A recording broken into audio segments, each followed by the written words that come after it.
Valós értékűnek a kötött és a szabadfogású birkozást, már ott időkorlátok vannak, pontrendszerek vannak, stb. Egy csomó korlátozás van. Megint a nyugati rendszer.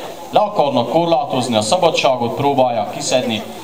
Úgy gondoljuk, hogy akkor érzi a két versenyző igazán úgy, hogy ő vesztett, vagy úgy, hogy győzött, amikor az egyik ténylegesen azt mondja, kész, vége, lekopogja, láttuk, nem bírja tovább, feladja. Itten feszítések vannak, söprések és folytások. Ez az egy rovásos bőlönnek mondjuk. Aztán van a két rovásos bőlön, az már egy keményebb változatot van, ütés, rugás, harapás, de még nincsenek eszközök, fegyverek. A harmadik az az, amikor már fegyverek is kézbe kerülnek. A második rovásos bőlön működtetjük, a harmadikat azt még nem. Ugyanis egymást nem akarjuk éppenséggel még kikészíteni. Itt kézfeszítést látunk, nyakfeszítéssel. Lehet nem annyira látványosak, de ki lehet próbálni. Ajánlom mindenkinek, aki ki akarja próbálni, nyugodtan lehet a végén a fiúkhoz jelentkezni egy kis adagolásra. Kápszer hiányában ez is megteszi a... Ilyenkor például ennél a nyaki ütőére el van zárva, ádámcsutka szorítva, nyaki ütőér elzárása után oxigénhiányos állapotba kerül, szédül és elveszíti. Köszönjük!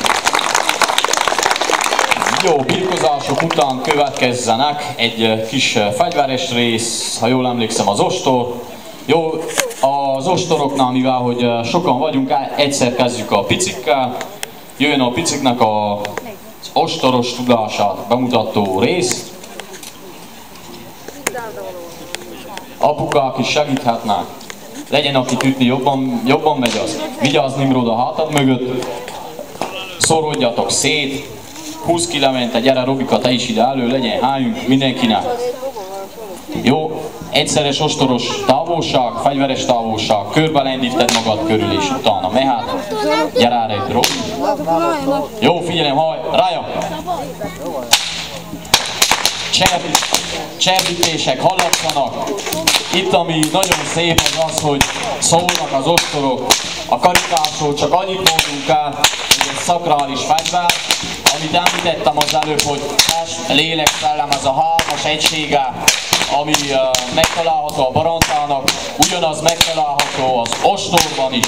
Használjuk őt lélekvezetőnek. Régebb egy helyen, ahol nem volt harang, ezzel a fegyverrel adták meg a végtisztességet az utolsó útjára kísérő halottnak. Ugyanakkor gazdasági szerepe megvolt, ugye a mai napig is a társadalomban megtalálható. A csikkósoknak a használata, a csikkósoknak az ostor használata külön csikkós technikát eredményezett. Következő sor. A gulyás megint csak egy másképpen cserlit, a kanász, a disznóterelő, ugye a nagyobb helyeken, ahol lehetett legeltetni, makkoltatni, megint másképp használtak. Ezeknek külön technikák vannak. A Kárpát-medencében igazából az emberek 2-3 technikát tudtak, és akkor itt jön a kép, hogy miért fontos azt, amit az istentiszteleten hallottunk, hogy egy korszakváltás közeledik, és az értékeket össze kell gyűjteni. Ezt tettük a barantások, összegyűjtöttük a botforgatási technikákat, az ostoros technikákat, és ma már a legkisebb gyermek is nem 2-3 ostoros technikát tud, hanem 10 fölül. A nagyok meg pedig 20-30 technikát képesek csak egy kézzel működtetni. Jó, köszönjük! Jöjjön a kétkezes, vagy egykezes.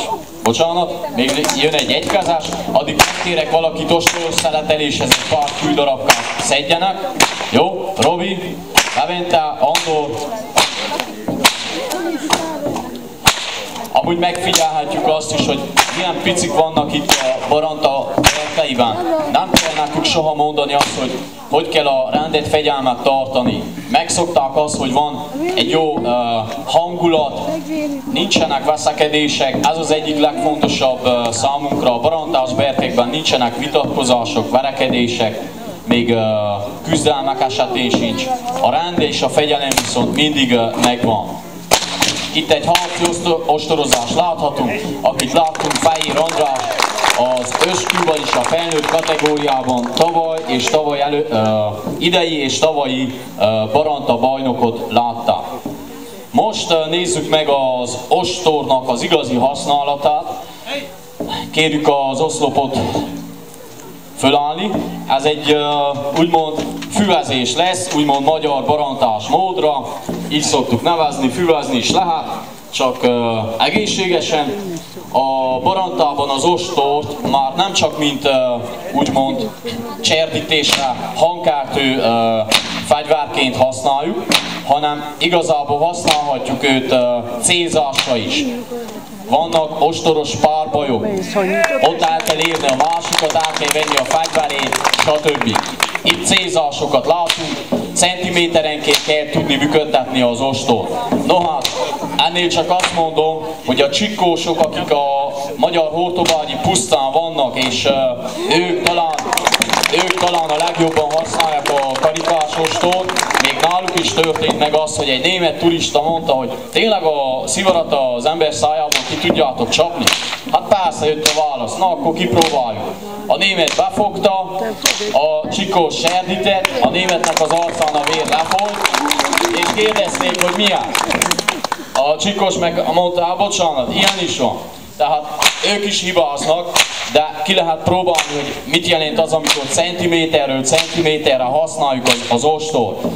Itt, akit most látunk, egy 9-ben igyekvő tanuló Berecből, Gál Dávid, aki szintén Baranta bajnok volt a saját kategóriájában. Tavaly az idén pedig készült a suliba, és nem tudott eljönni.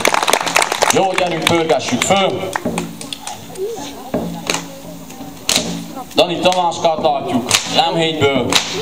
No hát, neki régebb az volt a mondása, hogy sajnos a tanulás a baranta rovására megy.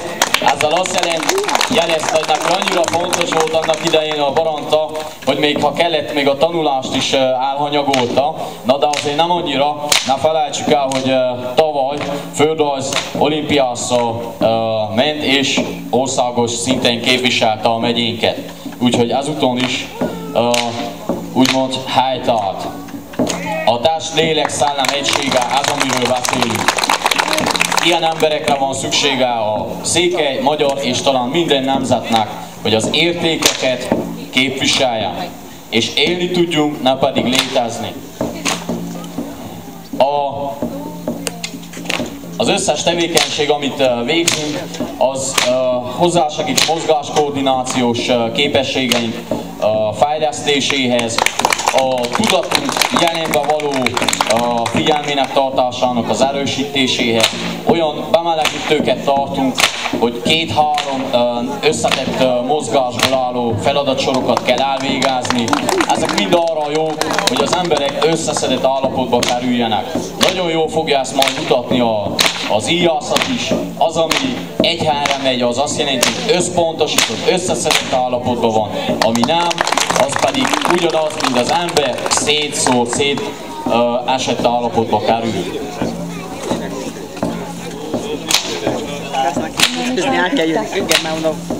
Na hát, ez lehetett látni mind a kettőnél, hogy valósággal elvágta, elhasította.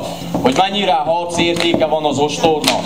Hát csak erre azt tudom mondani, 48-as szabadságharc idején Rózsa Sándor ugye, amikor kegyelmet kapott 150 emberével a délvidékre, a mai Szerbiához került, őket bevetették a vértesek ellen, vagyis a páncélosok ellen. Persze akkor volt igazi képességük, harci értékük, amikor már a vértesek szét voltak szórva, és akkor kellett úgymond üldözni, és ott rendeket vágni.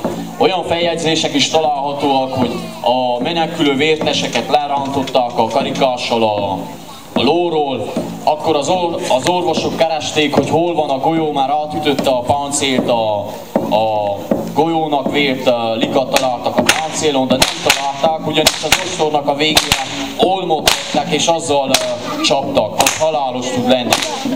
No, itt kezet is ér.